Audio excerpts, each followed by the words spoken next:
Todos acharam aí Jó, capítulo 1? Eu vou começar a partir do versículo 6. Vamos lá. Num dia em que os filhos de Deus vieram apresentar-te perante o Senhor, veio também Satanás entre eles. Então perguntou o Senhor a Satanás: de onde vens? Satanás respondeu ao Senhor e disse: de rodar a terra e passear por ela. Perguntou ainda o Senhor a Satanás: observaste o meu servo Jó? Porque ninguém há na terra semelhante a ele, homem íntegro e reto, temente a Deus e que se desvia do mal. Então respondeu Satanás ao Senhor: porventura Jó debalde teme a Deus? Acaso não o cercastes com sebe, a ele e a sua casa e tudo quanto tem? A obra de suas mãos abençoastes, e os seus bens se multiplicaram na terra? Estende, porém, a mão e toca-lhe, então tudo quanto tem, e verás que ele não blasfema contra ti, se não blasfema contra ti na tua face. Disse o Senhor a Satanás: eis que tudo quanto ele tem está em teu poder, somente contra ele não estendas as mãos. E Satanás saiu da presença do Senhor. Até aí, mas não fecha a sua Bíblia, porque a gente ainda vai ler algumas coisas aí nesse capítulo. Nós vamos começar hoje uma sequência de pregações para falar sobre o livro de Jó. Quantas vão ser? Não sei ainda, estou deixando o Espírito Santo me guiar em relação a isso. Mas hoje nós vamos começar a falar sobre o capítulo 1 e 2, porque aqui tem uma quantidade de informações, gente, fantásticas. O livro de Jó é tão recheado de informações e dúvidas. Por exemplo, por que coisas ruins acontecem com pessoas boas? É uma resposta difícil. Por que coisas ruins acontecem com pessoas boas? E pessoas ruins parece que não acontece nada, né? O inverso também é verdadeiro. Ou seja, nós vamos tratar muito sobre justiça. E esse é um tema difícil. Mas o livro de Jó, ele é extremamente esclarecedor em relação a isso. Vamos pegar algumas informações, eu vou fazer um resumão aqui desses dois capítulos, porque a gente não tem tempo para ler eles inteiros. Jó era um homem que vivia na cidade de Ur. Ur não estava exatamente localizado na região ali onde é Israel. Ele estava um pouco mais ao sul, onde hoje a gente chama de Arábia. Então ele estava um pouquinho mais retirado ali. Jó viveu, não existe uma data correta, mas pelas características do texto e as informações, ele deve ter vivido entre 1000 e 2000 antes de Cristo, na era do bronze.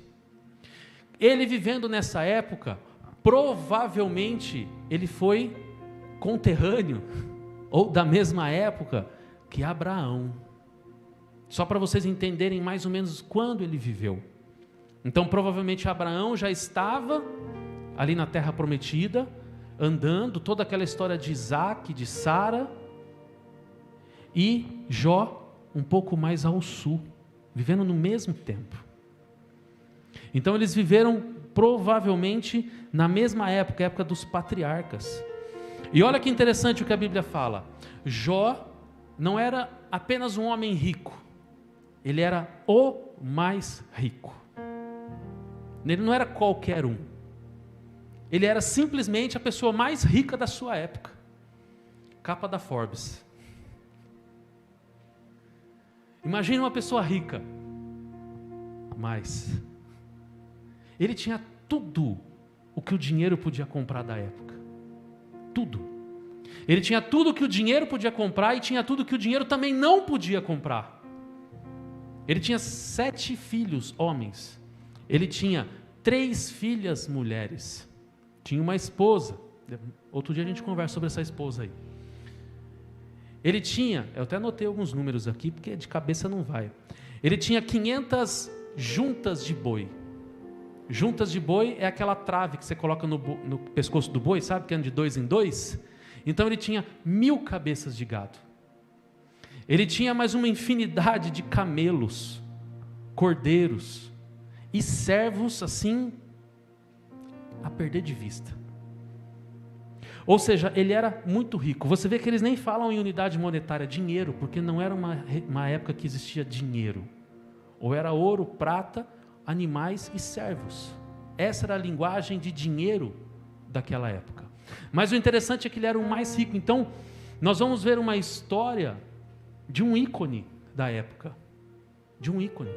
Imagine alguém muito rico hoje, passando por uma situação adversa, e o mundo inteiro olhando para aquilo. Nossa, você viu fulano, tinha bilhões guardado. Está na sarjeta. Está embaixo da ponte, você acredita? Se fosse nos nossos dias, seria isso que nós estaríamos olhando. Você viu fulano, bilionário, casa pelo mundo inteiro, investimento, tudo, várias empresas, um grande empresário, não tinha tempo para nada. De repente, ele perdeu tudo. E eu já vi, e eu vou ser sincero, eu já acreditei por algum tempo da minha vida que não é possível, Jó tinha alguma coisa de errado. Alguma coisa ele fazia de errado para isso ter acontecido com ele. E eu já vi diversas histórias mirabolantes de pessoas dizendo assim, olha, mas Jó fazia isso de errado, por isso ele foi castigado.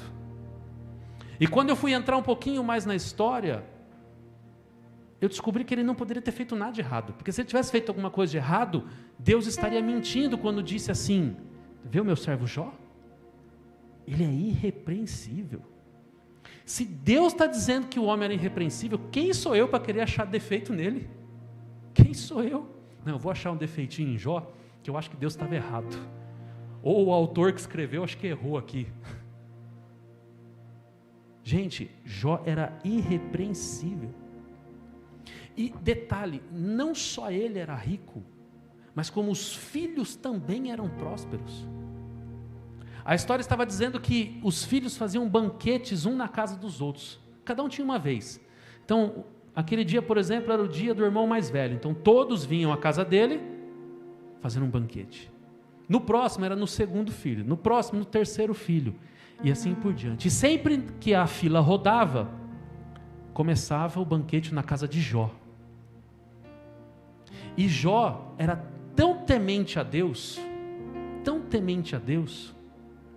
olha só, numa época que Abraão estava começando a descobrir quem era Deus, Jó já era tão temente a Deus, que ele sacrificava pelos pecados dele, e até pelos que os filhos poderiam ter cometido, não era nem que cometeram, que poderiam ter cometido. Então uma pessoa assim, sem mancha, sem mácula, irrepreensível. E vocês vão entender o porquê. Olha que coisa interessante. E aí todo mundo conhece a história, que Jó perde tudo. Naquela época, existe escrito sobre isso, falando, e eu acho tão estranho isso. A gente está falando de algo que aconteceu mais ou menos 3.000, 4.000 anos atrás. E naquela época, eles tinham uma visão sobre as bênçãos de Deus. Olha só, vou falar de algo de 4.000 anos atrás. Vê se vocês não vão achar uma semelhança com os dias de hoje. Olha só. Você vê alguém temente a Deus, passando por uma prova e deserto enorme. Sabe o que eles pensavam? Deve estar em pecado. Qualquer semelhança com os nossos dias é mera coincidência. Está em pecado. Está doente? Está em pecado. Está passando prova financeira? Está em pecado. Ah, mas é uma pessoa que parece tão boa. Pecado escondido, pior ainda. A gente pensa ou não pensa assim? Eles pensavam nessa época. E detalhe, eles estavam errados.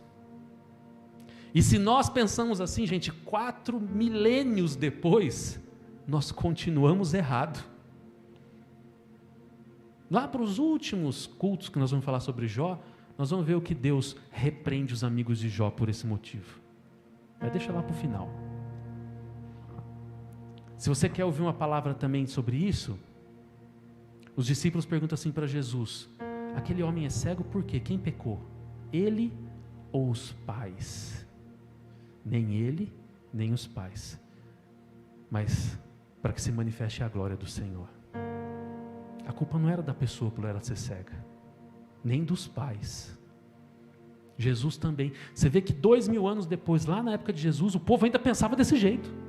E Jesus veio e deu uma cajadada na cabeça do povo. Vocês param de pensar besteira, que vocês estão errados, não é assim que funciona. E passou mais 2000 anos e a gente continua pensando do mesmo jeito. Será que Jesus tem que descer aqui e dar uma paulada na nossa cabeça? Para abrir, para a gente parar de pensar desse jeito? Eu tenho certeza, se você acompanhar todas as pregações de Jó, você nunca mais vai pensar desse jeito. Porque você vai entender o que aconteceu. Só na pregação de hoje você já vai entender muito bem o que aconteceu. Mas olha que interessante. No diálogo que nós lemos, gente, esse diálogo sempre me perturbou muito. Primeira coisa que sempre me perturbou, o que Satanás estava fazendo lá no céu? Já é a primeira pergunta que eu faço. E não estava só lá, ele foi até Deus, o cara de pau. O que ele estava fazendo lá? Já é a primeira coisa. Segunda coisa, por que Deus deu conversa para ele? Deus não podia falar, some, sai daqui, já te expulsei, o que você está fazendo aqui de novo? Eu sempre fiquei pensando, por que Deus já não sai? Não precisa nem falar em nome de Jesus, né? Sai, ele tem que sair. Por quê? É sobre isso que nós vamos falar hoje. Mas nesse diálogo, no final, depois eu volto nele, Deus fala assim, você pode tocar em tudo que é dele, menos nele. Presta atenção que foi isso que a gente leu. De repente, gente, eu anotei de novo para não dar problema. Jó está lá de boa, vivendo a vida dele.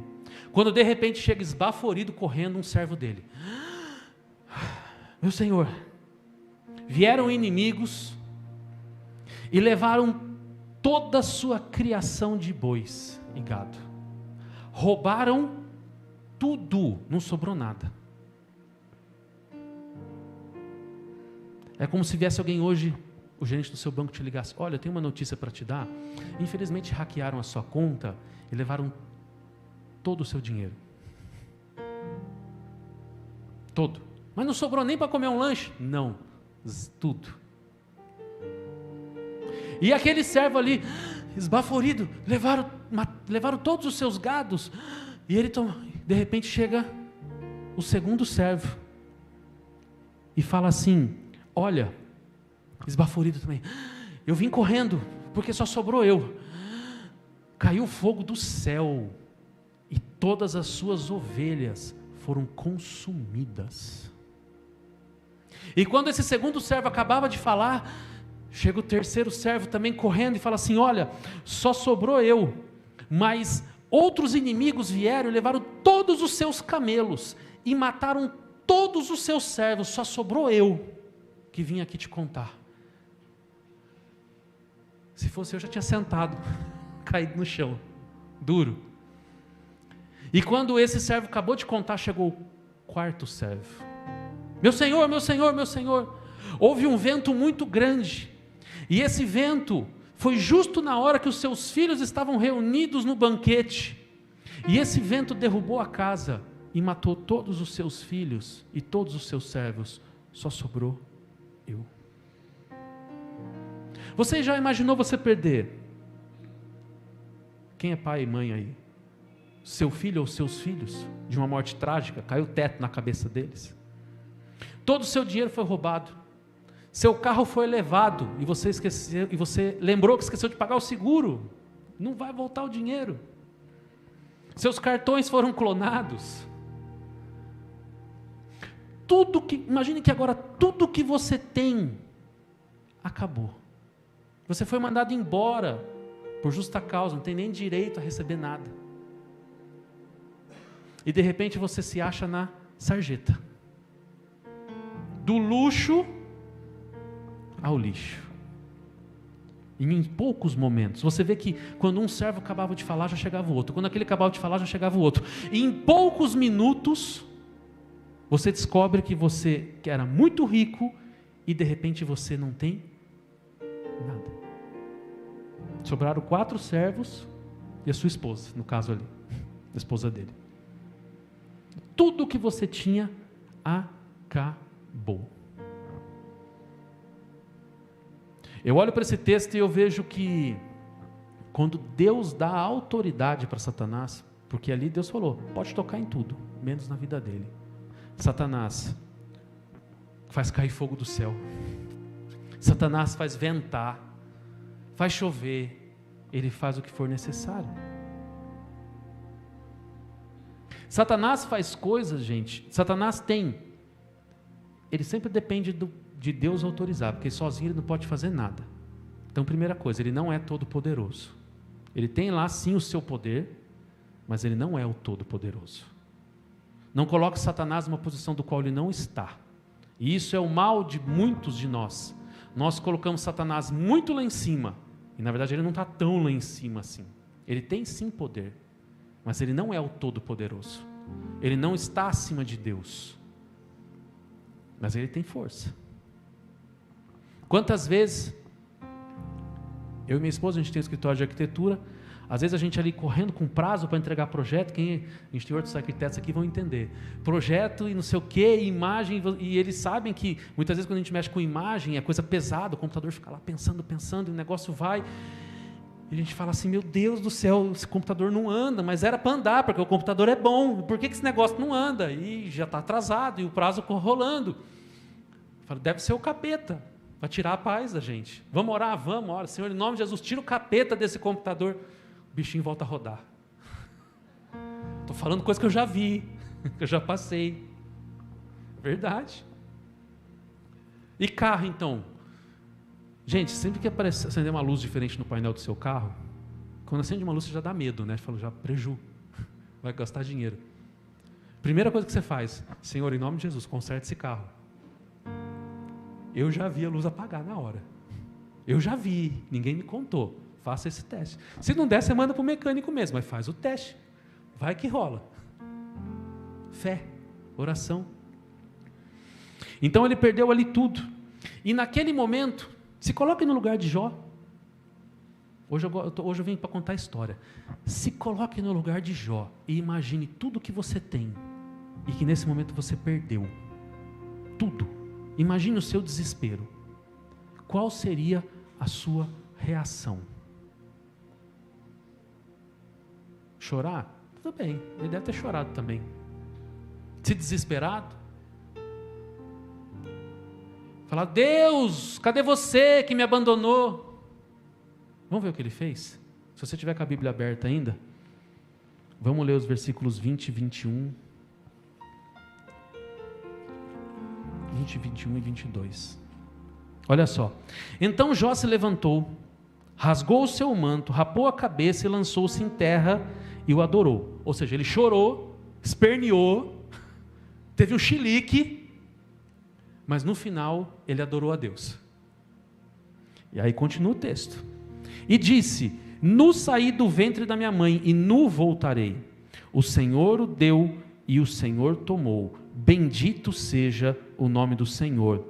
E tudo isto Jó não pecou, nem atribuiu a Deus falta alguma. O homem que tinha tudo, de repente não tinha nada, e nesse momento de angústia, ele diz assim, Deus me deu, Deus tomou. Bendito seja o nome do Senhor. Glória a Deus, Senhor.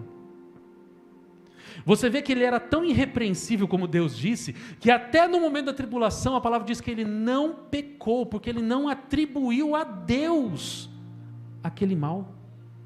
Quantos de nós já passou por problemas e dificuldades e fala assim, Senhor, por quê?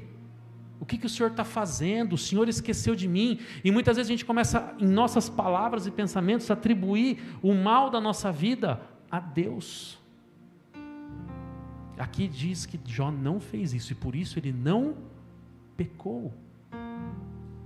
Essa é uma lição importantíssima para a nossa vida. Mesmo que nós estivermos no vale, no pior momento da nossa vida, no vale mais escuro, na floresta mais densa, no pior momento de trevas da nossa vida, adore ao Senhor. Adore ao Senhor. Um pastor amigo meu tinha uma filha pequena, acho que ela tinha uns 4, 5 anos, isso faz muitos anos, tá? E o menino, o filho, tinha nascido fazia 1 ano, o segundo filho. Esse segundo filho já está com 20 hoje, faz tempo. E quando esse menino fez 1 ano, a mãe faleceu de câncer. Ficou o pai, um filho e uma filha. Ele já era pastor na época. E na hora do velório, ali com a esposa dele dentro do caixão, Deus falou para ele assim: me adore. Me adore. E ali ele começou a louvar, em lágrimas, triste, destruído, mas louvou o Senhor. Louvou. Talvez a gente teria capacidade disso, não sei. E também não quero nem saber, não quero passar por isso. Mas serve como experiência para as nossas vidas. Deus não pede nada, quase nada, para quem não o segue. Mas para quem o segue, Deus pede coisas difíceis. É um fato. Você quer me seguir? Está preparado? O tranco vai ser forte. Estou, então vamos.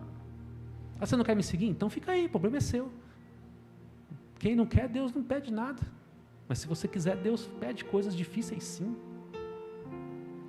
E é interessante de tudo isso, é quando eu olho para essa história, eu começo a lembrar de vidas.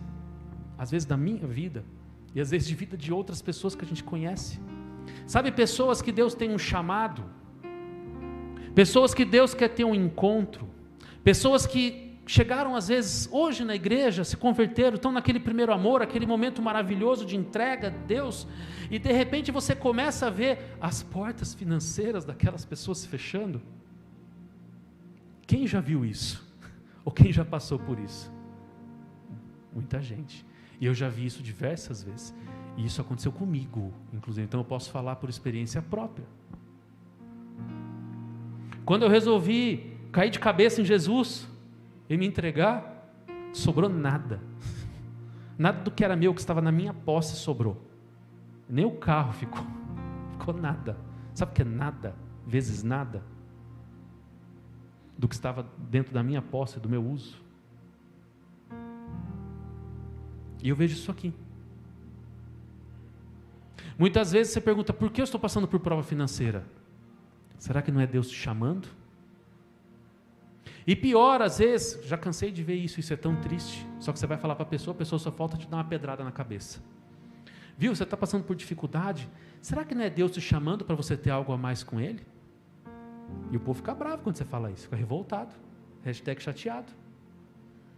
Não, imagina, eu acredito em Deus. Eu oro em casa. Tá tudo bem. Geralmente, quando Deus está querendo chamar atenção, falo por experiência própria e por ver muitas coisas. O primeiro lugar que Deus toca é na finança. Vou tocar no dinheiro. Vamos ver para quem ele vai correr, ou ela vai correr. Você vai correr para o mundo ou vai correr para mim? # fica a dica.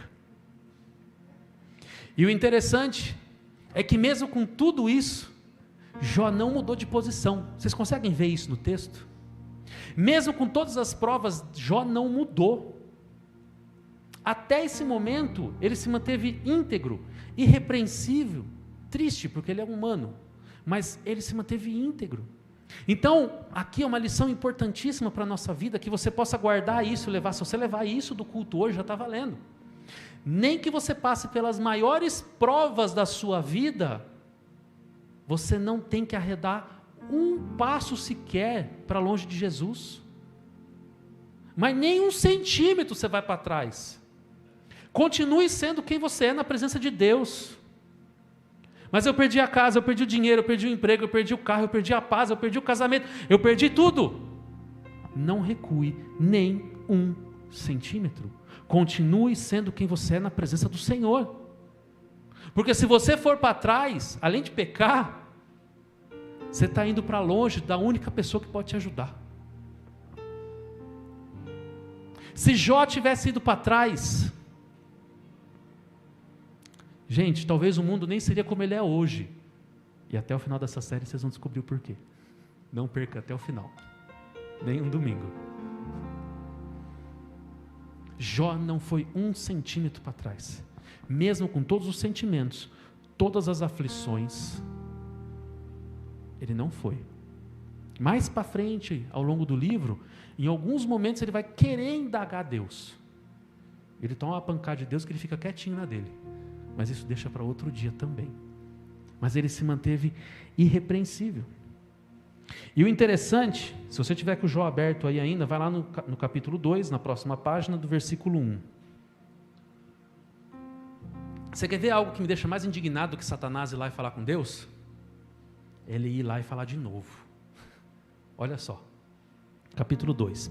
Num dia em que os filhos de Deus vieram apresentar-te perante o Senhor, veio também Satanás entre eles, apresentar-se perante o Senhor.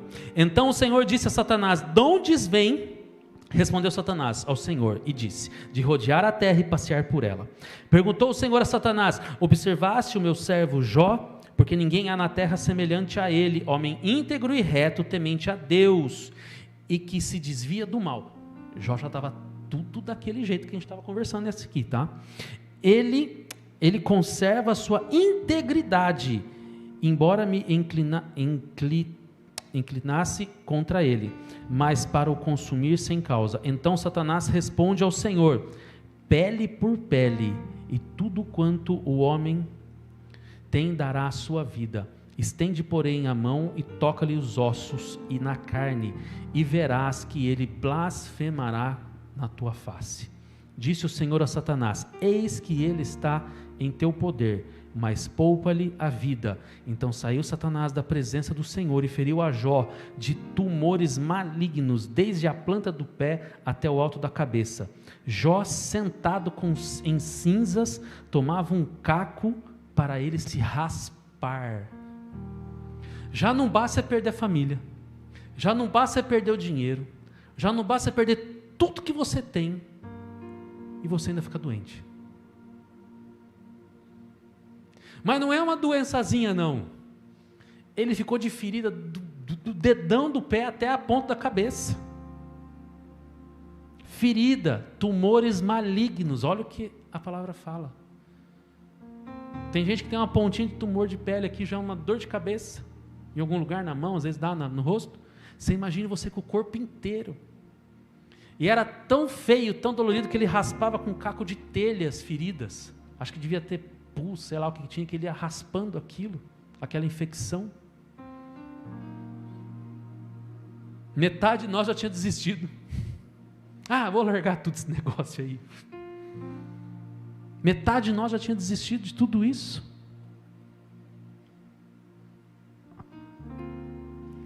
Quem conseguiria passar por isso e se manter íntegro? Sem pelo menos dar uma blasfemadinha contra Deus assim.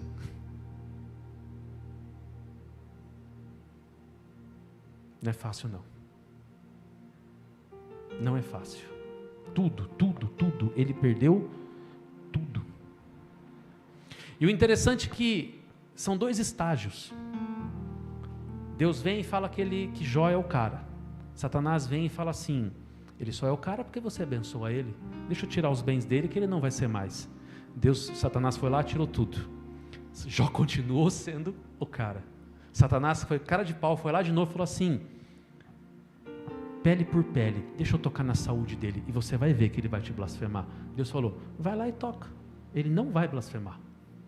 Satanás foi lá e arrancou o resto que tinha de Satanás, de Jó. Você vê que Satanás, ele é acusador. Você sabia que Satanás não é nome próprio? O nome do coisa ruim não é Satanás? A gente chama ele de Satanás, mas o nome dele não é Satanás. Satanás significa acusador. Então se ele tivesse, não está, mas se ele tivesse aqui hoje, e a gente pudesse, e ele estivesse, por exemplo, acusando você de alguma coisa, a gente daria o nome para ele de acusador. Se na época eles falassem português, aqui do Brasil, como o nosso, o nome dele, a característica dele não seria Satanás, seria acusador. Então Satanás significa acusador. Por quê? Porque nesse texto ele está lá perante Deus acusando. Por isso que eles chamam aqui de Satanás. Outros lugares chamam de outros nomes. Belzebu, Lúcifer, não sei o quê, não sei o quê, não sei o quê, não sei o quê. E você pode ver que cada vez que chamam ele de algo, aquele nome, né, que eles estão dando ali, é uma característica da situação que está lá no texto. Até aqui todo mundo entendeu? Amém, glória a Deus. Então vamos continuar.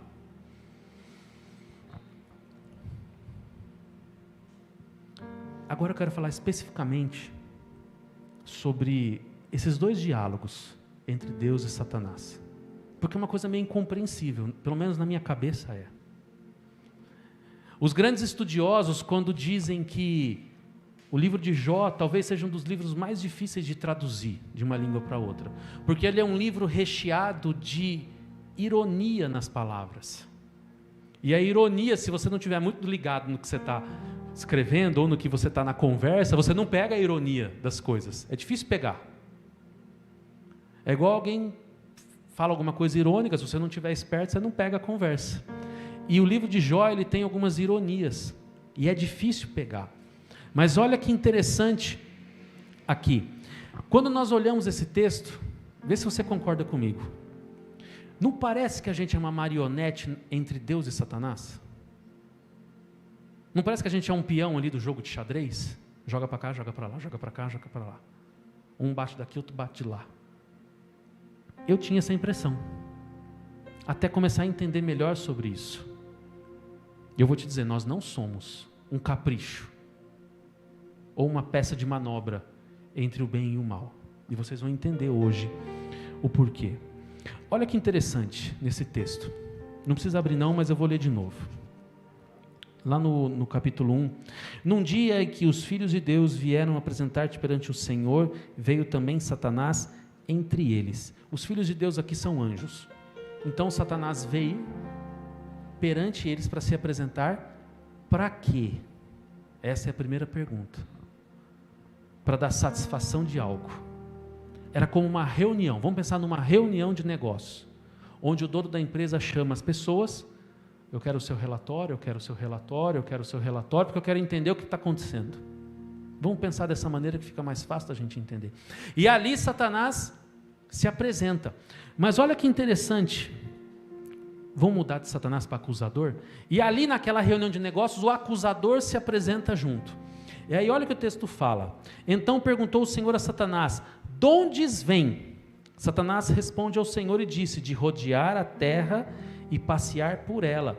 Presta atenção, já começa uma ironia aqui. Deus perguntando de onde você vem, Deus já sabia de onde ele estava vindo, mas já começa a ironia. Aí Satanás responde assim, eu estava dando uma volta na terra, estava passeando por lá de olho. E quando a gente olha isso, passear e rodear, a gente pensa que simplesmente ele estava passeando, como se nós fôssemos colocar uma bermuda, um tênis, e eu vou passear pela rua, eu vou andar na Lagoa do Taquaral, e vou passear, ou vou pegar o meu carro, vou dar uma volta, ver o movimento, e a gente entende isso como passear.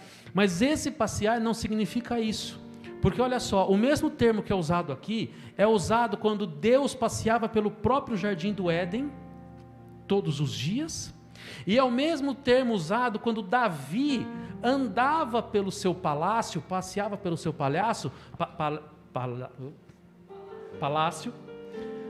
e ele viu Betseba. Então, o que significa esse passear? Era mais ou menos assim, como Davi. Davi estava fazendo o que ele passeando naquele momento?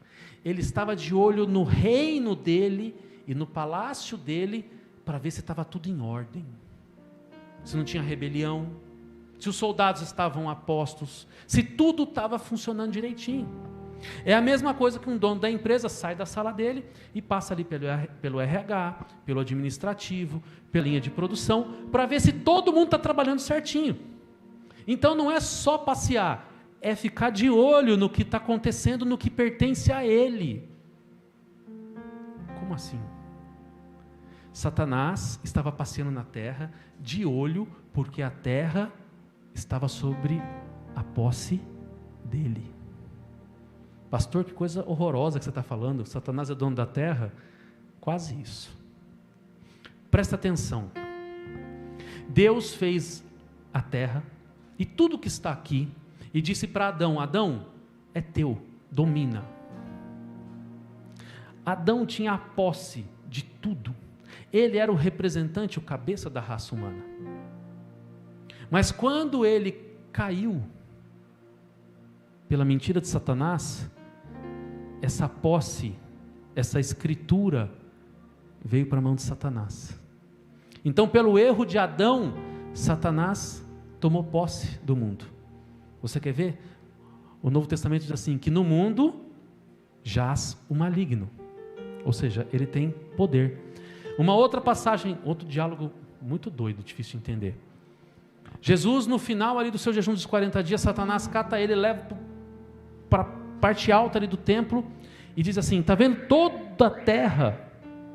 Se ajoelhar perante mim, eu te dou tudo. Você só pode dar o que é seu. E se Satanás estivesse mentindo, Jesus falasse, sai daqui, seu mentiroso. Não tem nada seu aqui não. E Jesus não repreendeu ele. Então, Satanás tem a posse. Nessa reunião dos filhos de Deus, quem era para estar lá? Adão. E por que ele não estava? Porque ele perdeu o documento. Então quem foi lá? Quem estava na posse do documento. Juridicamente, existe uma diferença entre algo moral e algo legal, no sentido jurídico. Satanás não tinha moral para estar ali, por causa de toda a história da queda dele. Mas, juridicamente, ele tinha o documento que ele podia entrar.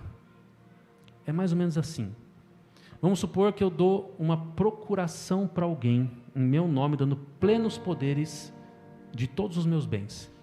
E essa pessoa pega a procuração e passa meus bens para o nome dele. Moralmente ele me enganou, mas juridicamente ele tem direito, porque está minha assinatura ali. Então Satanás moralmente não tinha moral para estar ali, mas juridicamente ele poderia estar ali perante o Senhor. Olha que interessante, tem uma palavrinha aqui que diz assim, ó, cadê? Perante o Senhor veio também Satanás.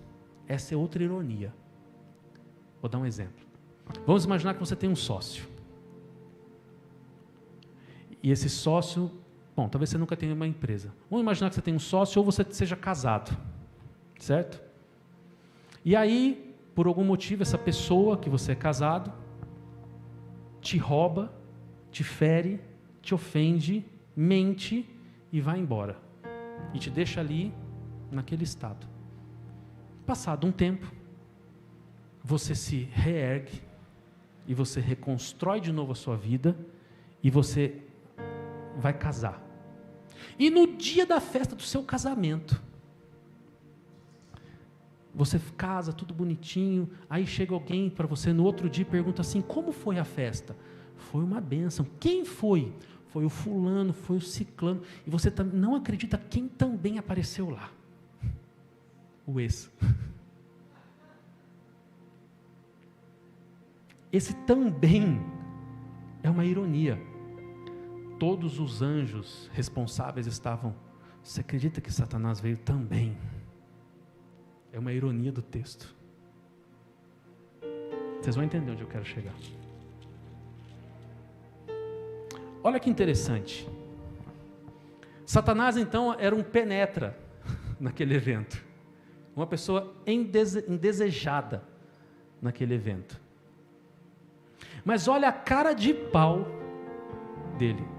Gente, se tem um ser cara de pau, é Satanás. Presta atenção. Tem algum advogado aqui? Não, né? Tudo bem. Vamos imaginar um cenário jurídico aqui. Eu estou meio técnico hoje, mas tudo bem, vamos lá. Um cenário jurídico, onde você foi lesado de alguma maneira, alguém te lesou, então você contrata um advogado de defesa, esse advogado vai abrir um processo contra a pessoa e um juiz vai julgar a sua causa. Isso que nós usamos hoje, esse formato jurídico, é um formato da época da Grécia, nós usamos esse formato desde eles, vem dali, greco-romano. Antes disso, existia um outro formato jurídico. Olha que interessante. Vamos imaginar que eu tenha lá minhas 10 cabeças de boi Estou na época lá. E aí meu vizinho vem e me rouba 2 cabeças de boi. Eu fico com 8. Aí eu chego para o juiz, que era o ancião. O ancião, é o seguinte, o fulano me roubou 2 cabeças de boi. Ah, te roubou? Então manda chamar o fulano aqui. Vamos fazer uma acariação. Nesse formato, presta atenção, não tem advogado. Eu que fui lesado, eu vou acusar quem me roubou. Sabe como que o ancião me nomeava? Acusador? Satanás. Tudo bem, porque eu estava acusando outra pessoa. O juiz é como se ele ficasse do lado daquela outra pessoa para que me acusar também. Mas como que você prova que ele te roubou? Eu provo que ele roubou porque o fulano, o ciclano e o beltrano viram ele roubando. Veja que era diferente o formato jurídico. Agora vamos trazer isso para o diálogo de Deus e Satanás. Satanás veio fazendo o quê? Acusando. Quem era a causa da acusação? Jó. Ele não te blasfema porque você abençoa ele. Quem estava sendo acusado? Deus. Satanás foi lá, de penetra, chegou na cara de Deus e falou assim: você está fazendo palhaçada. Você está dando tudo para ele e por isso ele não blasfema contra você. Você está errado. Você está fazendo a regra do jogo errada. Satanás teve a petulância de ir até Deus, de penetra, enfiar o dedo na cara dele e falar que ele estava errado. Quando eu descobri isso, eu fiquei doido. Vontade de pegar o Satanás e enfiar a mão na cara dele. Quem é ele para falar assim com Deus? E aí eu te pergunto, por que Deus, na hora não ficou irado, deu uns peteleco na orelha do Satanás também? Tipo, quem é você para vir falar assim comigo? Eu não sei você, mas eu fico doido quando eu escuto essas coisas. E detalhe, hein? Todos os anjos ali, importante, de testemunha. Tentou fazer Deus passar vergonha. Olha o cara de pau que ele é. Interessante de tudo isso é a gente entender o porquê ele fez isso.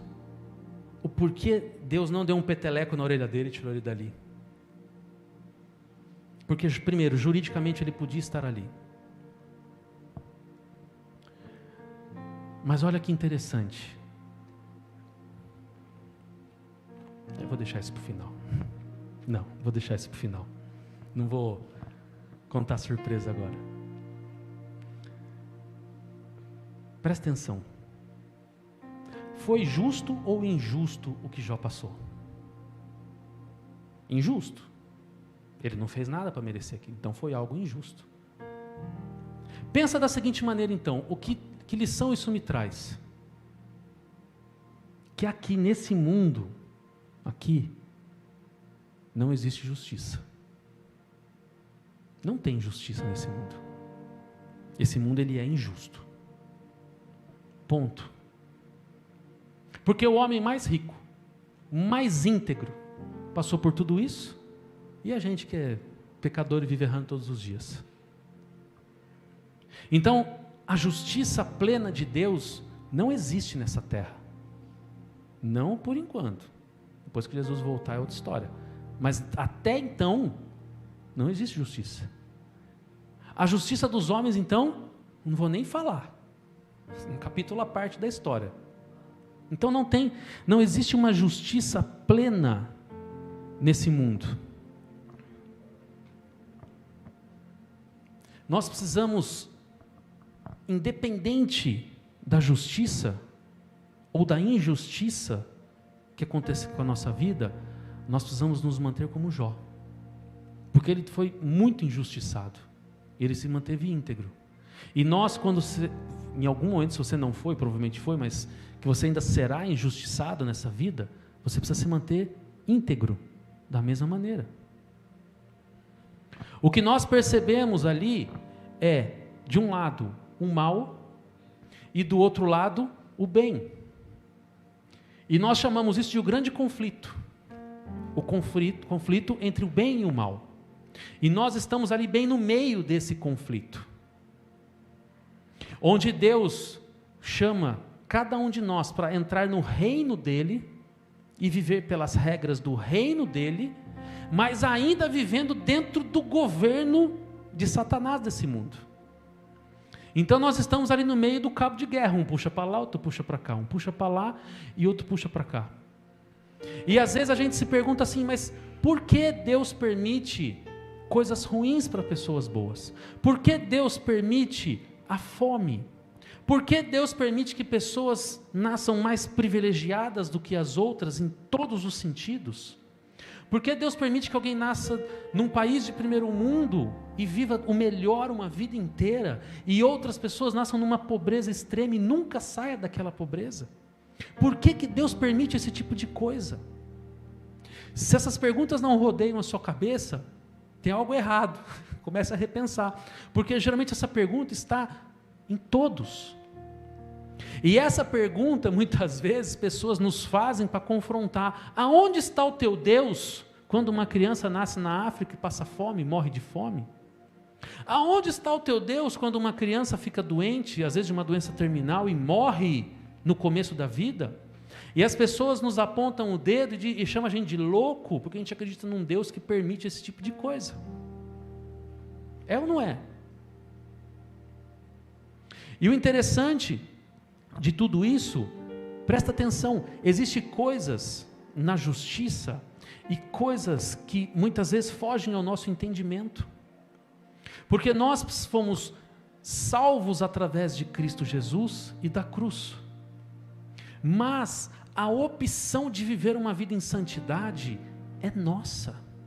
A opção de eu aceitei aqui, mas vou me manter firme ao longo da caminhada, é exclusivamente nossa. Deus não faz o que nós podemos fazer. Na hora do louvor aqui, no começo eu disse assim, Jesus mandou tirar a pedra, porque é responsabilidade nossa, e Ele ressuscitou Lázaro. Na cruz, quando nós aceitamos a Cristo, nós somos salvos, mas dali em diante a caminhada cristã é opção nossa. Cristo já nos salvou. Se a gente vai se manter de pé ou cair, é opção nossa. Se a gente vai pedir socorro, é opção nossa. Opção nossa. E Deus, quando olha lá de cima, presta atenção, imagine você no lugar de Deus.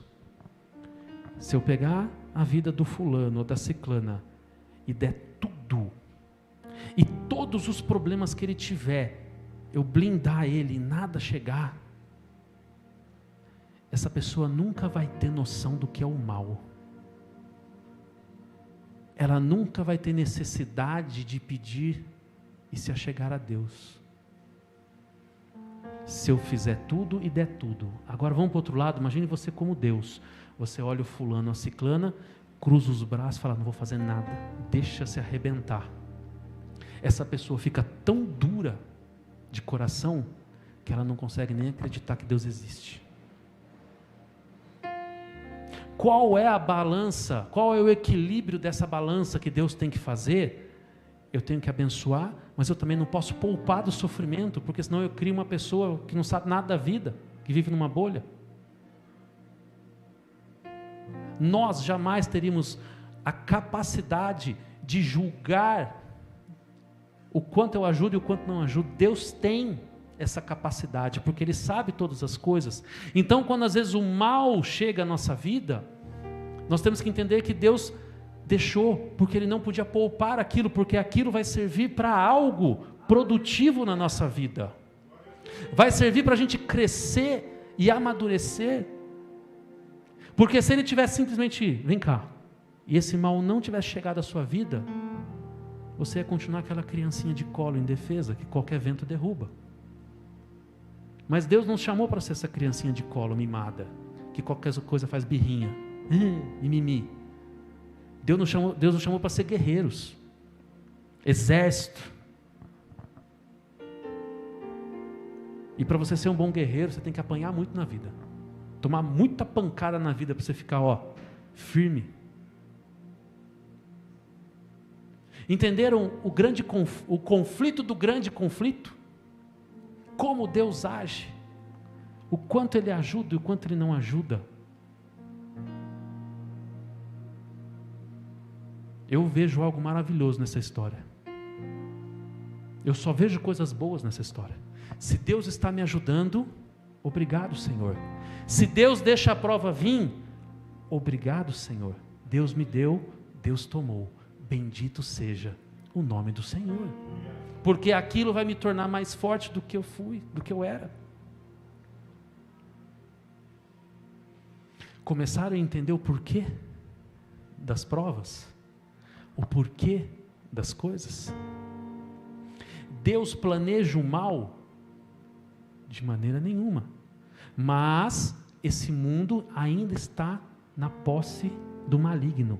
Então ele cria e faz todo o mal. E Deus não cria o mal já existe com Satanás. Deus é especialista em pegar o mal que as pessoas vivem e transformar em bênção. Deus pega todas essas dificuldades e transforma em bênção. Mas Henry, você não respondeu por que aquela criança morreu ainda nova. Deixa eu explicar uma coisa para vocês.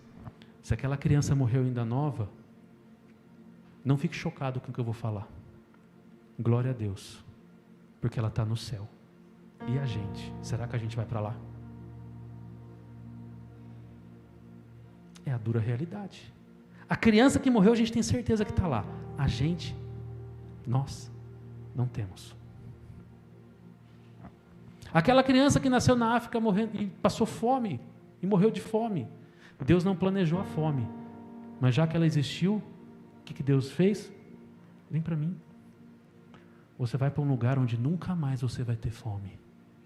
Você vai para um lugar onde nunca mais você vai passar por privações. Você vai para um lugar onde nunca mais vai cair uma lágrima dos seus olhos. Você vai para um lugar onde nunca mais ninguém vai fazer mal para você. A morte só é ruim para quem fica.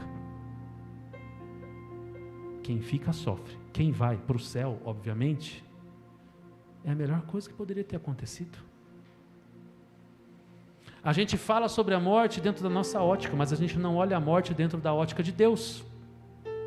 Na ótica de Deus, um servo fiel ou uma criança inocente, quando morre, é como um pai que abre a porta e vê o filho voltando para casa. Graças a Deus ele voltou. Ninguém quer morrer, mas todo mundo quer ir para o céu. Não tem jeito, tem que morrer, senão não vai. A não ser que Jesus arrebate a gente. É interessante tudo isso. Eu quero dizer duas coisas importantes antes de terminar. Primeiro, tudo que você viver de ruim, fala comigo, tudo que eu já passei de ruim, tudo que eu ainda vou passar de ruim, é temporário. Glória a Deus. Todas as provas que você já passou e todas as provas que você ainda vai passar são temporárias. Coloque isso na sua cabeça. Tem dia de começar e dia de terminar. E olha só, fala comigo também. E todas as bênçãos que Deus já me deu e ainda vai dar, são só uma amostra grátis do que será o céu. Se você já lembrou de coisas ruins, foi temporária. Se você pode lembrar de coisas maravilhosas que você já viveu ou que você está vivendo, saiba, isso é só uma amostrinha grátis da felicidade do que você vai viver no céu. Isso é glorioso. E para a gente terminar, que eu deixei para o final, sabe por que Jó passou por tudo isso? Para nos ensinar uma lição muito grande. Vamos voltar no diálogo, Satanás e Deus. Ele não blasfema na sua cara porque você abençoa. Tira tudo. Não blasfemou. Ele não blasfema porque o Senhor ainda dá saúde para ele.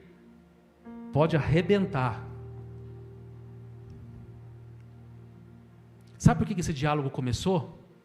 Porque Satanás estava lá olhando o reino dele. E ele achou um rebelde chamado Jó, que não se ajoelhava perante ele. De novo, Satanás estava olhando o que lhe pertencia e achou um rebelde, em rebeldia contra Satanás, que não se ajoelhava perante ele. Chegou para Deus e falou: aquele seu rebelde, ele só é rebelde porque você abençoa. Pode tirar, que ele vai continuar comigo. Pode tirar a saúde, que ele vai continuar comigo. Qual era a raiva de Satanás? Qual era a raiva de Satanás? Porque, presta atenção, enquanto houver um fiel, ele não tem o domínio total desse mundo. Enquanto você for um fiel, você pode ser o último fiel, mas enquanto você for fiel, ele não tem domínio sobre o mundo. Quando você se levanta dentro da sua família como um fiel, ele começou a perder o poder sobre aquela família. Quando dentro de uma empresa você se levanta como um fiel e interceder a favor daquela empresa, ele começou a perder o poder sobre aquela empresa. Você como fiel é a pedra no sapato dele. Incomoda, por isso que ele quer pisar, por isso que ele quer matar, por isso que ele quer arrancar, por isso que ele quer acabar com a sua vida, porque você é um rebelde perante Satanás. Quantos aqui querem continuar sendo rebeldes perante Satanás? Porque todo rebelde perante Satanás é fiel a Deus. Vocês, nós, temos que ser esse rebelde nesse mundo. Quando o mundo vier para a gente falar assim, faça assim, e esse assim for diferente da palavra do Senhor, não faço. Aceite isso, porque isso é moralmente certo. Vai contra as palavras do meu Senhor, não faço. O mundo está caindo sobre a minha cabeça, não tem problema, vou continuar adorando a Deus. Os problemas estão gigantescos, vou continuar adorando a Deus. Satanás pode aparecer e me afrontar, vou continuar louvando a Deus. Satanás te odeia, porque você é um rebelde. Satanás te odeia, porque pela sua honestidade, temência a Deus, ele não consegue dominar esse mundo 100%. E o dia que Jesus voltar, depende da sua linha que você acredita, mas o dia que Jesus vier e levar a sua igreja, e a igreja, os tementes a Deus verdadeiramente forem, Satanás tem o poder completo. Quem vai aparecer sobre a terra? O anticristo. E eu vou te dizer, esse dia está chegando. Esse dia está próximo. Talvez esse camarada já esteja até vivo andando por aí, só não se manifestou ainda, porque ele não pode, porque a igreja do Senhor, os fiéis, os rebeldes, ainda estão nessa terra, mas em breve serão tirados, em breve serão levados. O povo vai falar que a gente foi levado por essa terrestre, né, Valdir? Eu acho que eles vão falar isso aí. Ué, sumiu um monte de gente de uma vez, cadê esse povo? Ah, veio um disco voador e levou embora. Eu não consigo ver outra explicação lógica para um monte de gente desaparecer do dia para a noite. Se sintam felizes, se sintam abençoados pelo Senhor, se sintam fortalecidos pelo Senhor, se sintam abraçados pelo Senhor. O Senhor confia em vocês para essa missão. Porque se ele não confiasse, ele não teria chamado.